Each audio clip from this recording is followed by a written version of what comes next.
Meanwhile, over at the World Economic Forum in Davos, they're having to contend with the EU still unable at this point to sing from the same hymn sheet when it comes to further sanctions.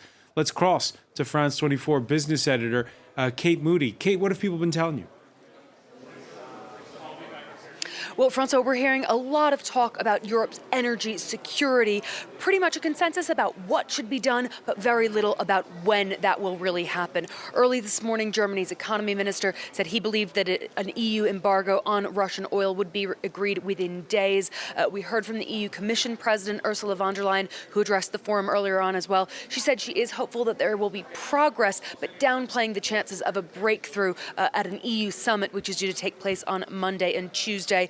So it does look like this is going to happen, an embargo on Russian oil. The real question is when. Hungary is still holding out. Von der Leyen said that Brussels is really trying to find a solution to make sure that no member state is left with shortages because of this diplomatic move. She said that Putin's war has only strengthened the EU's resolve to get rid of Russian fossil fuels quickly, and while still focusing on a switch to more sustainable energy sources. And that's a message that's been repeated a lot here in Davos, including by the likes of the U.S. climate envoy John Kerry. He said here at a panel earlier that the war and subsequent energy crisis should not be a distraction from the fight against climate change. Yeah, and there's energy, but also the EU now accusing Russia of weaponizing food. Yeah, von der Leyen accusing Russia of deliberately targeting warehouses of grain in Ukraine.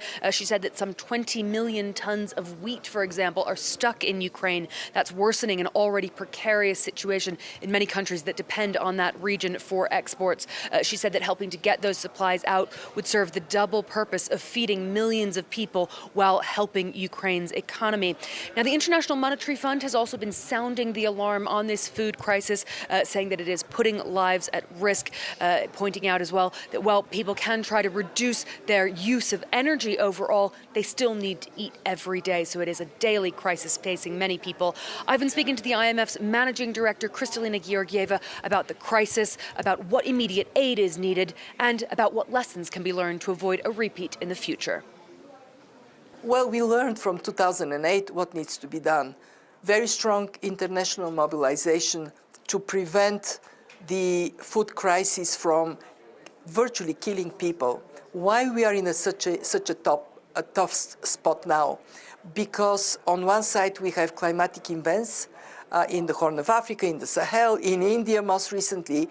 They have reduced output from the harvest that was expected. And on top of it, we have a withdrawal of supplies from Russia and Ukraine, two major grain producers. What can be done and what must be done fast? One, we have to press against trade restrictions. Now nearly 30 countries are restricting exports of food products. This is only making a crisis worse. Two, speed up production where this is still possible. It is still possible to provide credit lines to farmers to produce more, but it has to be done very quickly.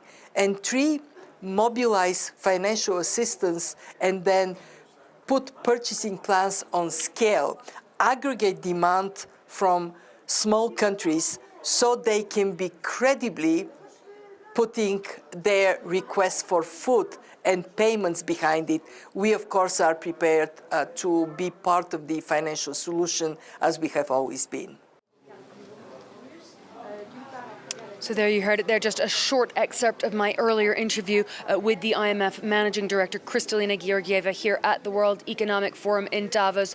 She said that governments around the world are facing crisis upon crisis upon crisis, and that what she hopes they will learn in the coming months is how to deal with those multiple crises at the same time in a coherent strategy. You can see that full interview in this week's People and Profit. That'll be broadcast on France 24 on Thursday. Many thanks, Kate Moody, reporting live from the World Economic Forum in Davos.